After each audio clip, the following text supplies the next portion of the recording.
March Madness is back, and we finally have the bracket that we've all been waiting on. The biggest question right now is which out of the two seeds can win the national championship. We're going to hop into it with probably the most talked about two seed all season as of recently, which has been St. John's, who's been on an absolute comeback. They might have the best defense in the nation. They block shots. They get out and disrupt the passing lanes. They thrive on second chance points, but the reason they thrive on second chance points and putbacks is because they do not shoot the three ball very well. And that does not suit well for a March Madness team that you kind of already have a Cinderella feel towards.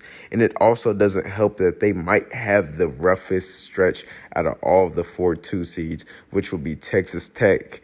They might run into Kansas and Arkansas in the second round, whoever wins that matchup. They can also maybe run into Maryland, and Derek Queen is a monster, and we're going to touch on that in the 4-seed video as well. And then just to top it all off, they have maybe the hottest team in basketball right now in Florida as their 1 seed, and nobody wants to go up against Florida right now.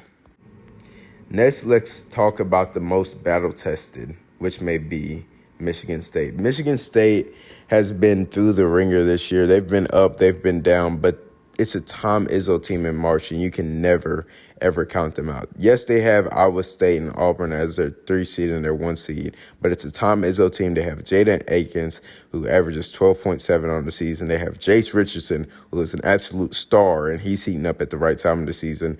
He is the son of Jason Richardson. He's averaging 12 points a game. They're deep. They're resilient. They're aggressive on D. They run when they get a rebound, and they are definitely a second half team. The only issue with them being a second half team, they can get punched in the mouth early by, one of these surprising teams that might come out and play against them. Iowa State is not a pushover. Let's not forget Iowa State was a national championship favorite at the start of the season, so that may be a really tough game for them to win as well.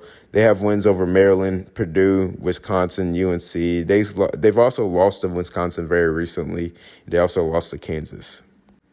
Now let's talk about Tennessee. Tennessee could have definitely been a 1 seed, but they lost that championship game to Florida, which I believe if they would have won that, they definitely would have been a 1 seed, which is why they were so angry in their March Madness reveal.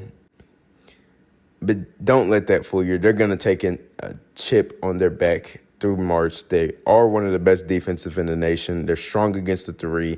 They allow only 27% field goal percentage from 3, which is the lowest in the nation against opponents.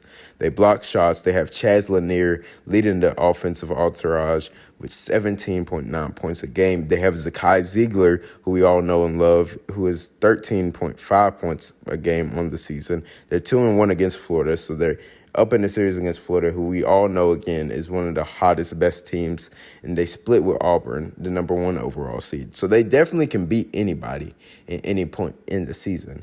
It's just going to be a matter of if they can get all of their offense clicking at the same time. Because honestly, when you watch Tennessee, it seems like in their losses, if they don't all click, like if they have one missing part, they all fall apart, if that makes sense offensively. And they really just can't afford that against teams like Illinois, who they might run into. They might run into Kentucky.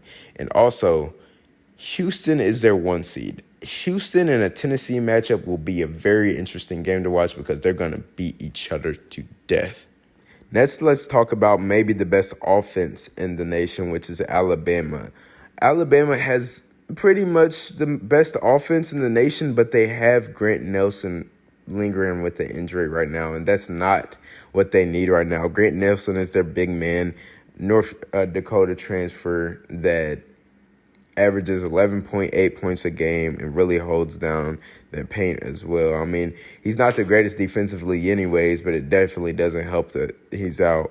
They also have Mark Sears, who averages just under 19 points per game, and he can light up the score sheet, but he cannot do it all himself. They need everybody buying in and everybody being healthy.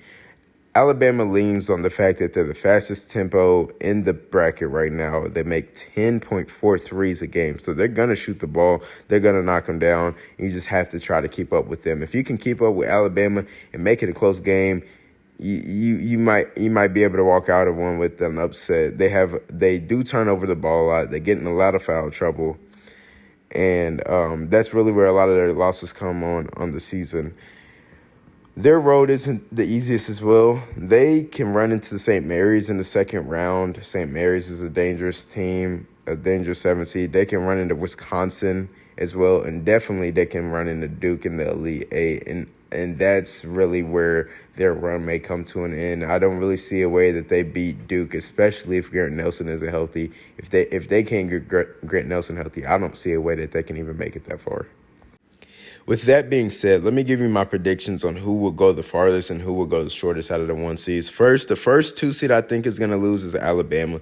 Alabama, you just can't win with no defense. And also, if they don't have Grant Nelson, they'll be a very early exit out of a lot of SEC teams. They have 14 SEC teams that are in the tournament, and I think maybe 7 of them will even get to through the first weekend.